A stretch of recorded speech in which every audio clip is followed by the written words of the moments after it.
South ఇండియాలోనే అతి తక్కువ ధరలకి రత్నాలనందించే ఏకైక సంస్థ 6JVR. సరోగసి ద్వారా బిడ్డని కనిస్తే 10 లక్షలు ఇస్తారన్న ఆశ అబంశుభం తెలియని ఓ ఇల్లాలి ప్రాణం తీసింది. డబ్బున్నోళ్లు కొందరు పేదోళ్లను తమ కోర్కెలు తీర్చే సాధనాలుగానే భావిస్తుంటారని మరోసారి రుజువైంది. హైదరాబాద్ మై హోమ్ పూజ అపార్ట్మెంట్లో చోటు చేసుకున్న ఓ మరణం ఎన్నో సంచలనాలకు మరో రూపమైంది. ఇంతకీ ఏమైంది?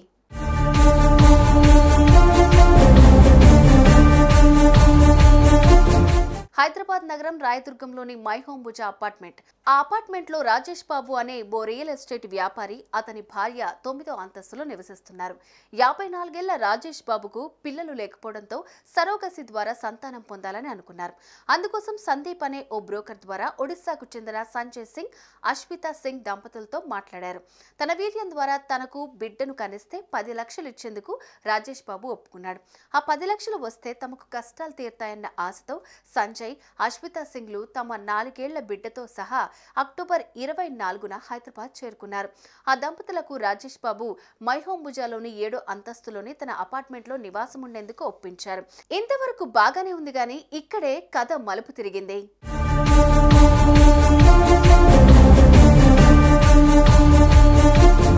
తెలుస్తున్న సమాచారం ప్రకారం కను ముక్కు తీరు చక్కగా ఆకర్షణీయంగా ఉండే అస్మిత మీద రియల్టర్ రాజేష్ కన్నుపడింది. సరోగసి ప్రాసెస్ పేరుతో ఆమెను తాము నివాసం ఉండే 9వ అంతస్తుకు రప్పించాడు. ఒక గదిలో ఆమెకు వసతి ఏర్పాటు చేసి భర్త ఉంటున్న 7వ అపార్ట్మెంట్లోకి పోనివ్వకుండా ప్లాన్ వేశాడు. భార్య గురించి అడిగిన భర్త సంజయ్కు ఆమెకు సరోగసి ప్రాసెస్ స్టార్ట్ అయిందని, అందువల్ల తమ ఇంట్లోనే ఉంటుందని మభ్యపెట్టాడు. ఒక విధంగా అశ్వితను రాజేష్ తన ఇంట్లో బందీగా చేసేశాడు. గత 15 రోజులుగా రాజేష్ అశ్వితను తనతో కలవాల్సిందిగా బలవంత పెట్టినట్లుగా తెలుస్తోంది. అయితే అందుకు ఆమె సరోగసి ద్వారా బిడ్డను కనిస్తాను తప్ప లైంగికంగా కలిసేందుకు నిరాకరించింది.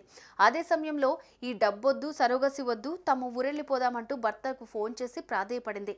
రాజేష్ చెత్త వ్యవహారం మాత్రం చెప్పకుండా దాయటంతో భర్త ఆమె రిక్వెస్ట్ ను లైట్ తీసుకున్నాడు. ఒక్క ఏడాది కష్టపడితే తమ కష్టాలన్నీ తీర్తాయంటూ సముదాయించాడు. ఈ నేపథ్యంలో అశ్విత 9వ అంతస్తు మీద నుంచి జారి కిందకు పడిపోయింది. తలకు బలంగా దెబ్బ తగలడంతో ప్రాణాలు వదిలింది. అయితే ఇది ప్రమాదవశాత్తు జరిగిన మరణంగా అందరూ భావించారు. ఆ క్రమంలో వెలుగులోకి వచ్చిన నిజాలు విని పోలీసులు సైతం విస్తుపోయారు.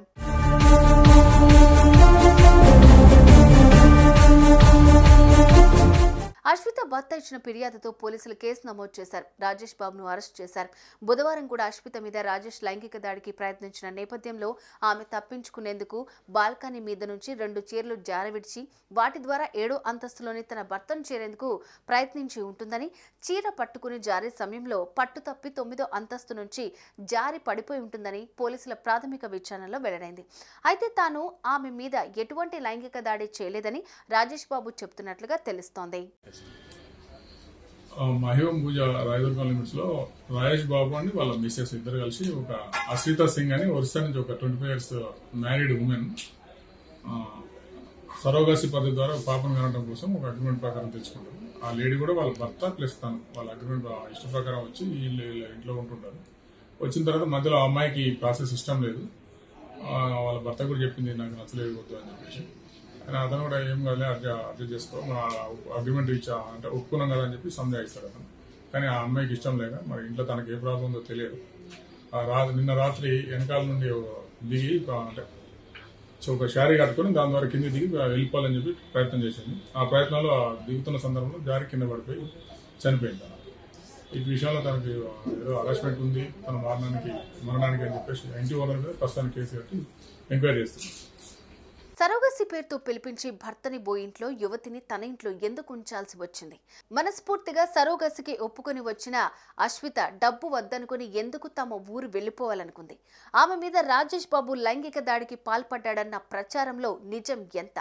సరోగసికి సంబంధించి న్యాయపరంగా చేయాల్సిన ఫార్మాలిటీస్ విషయంలో నిర్లక్ష్యం వహించడం నేరమని తెలిసి కూడా ఈ ప్రక్రియను రాజేష్ బాబు ఎందుకు సీక్రెట్ గా చేయాలనుకున్నాడు? దీని వెనక ఉన్న దురుద్దేశం ఏమిటి అన్న కోణంలో పోలీసులు దర్యాప్తు చేస్తున్నారు. డబ్బు కోసం ఆశపడ్డ తనకు అటు భార్య, తన బిడ్డ, తల్లిని దూరం చేసిన రాజేష్ బాబు మీద కఠిన చర్యలు తీసుకోవాలంటున్న సంజయ్ డిమాండ్ నెరవేరుతుందా అన్న ప్రశ్నలకు ఇప్పుడు సమాధానాలు దొరకాల్సి ఉంది.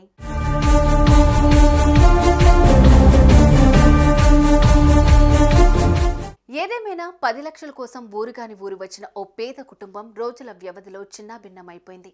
సంపన్నుడన్న మదంతో ఓ వ్యక్తి కీచక పర్వం ఓ అమాయకురాలి ప్రాణం తీసింది. 4 ఏళ్ల బిడ్డకు తల్లిని దూరం చేసింది. సో చట్టబద్ధం కాని ఏ వ్యవహారాల్లోకి అడుగుపెట్టినా జీవితాలు చిన్నాభిన్నం కాక తప్పదన్న నిజం మరోసారి రుజువైంది.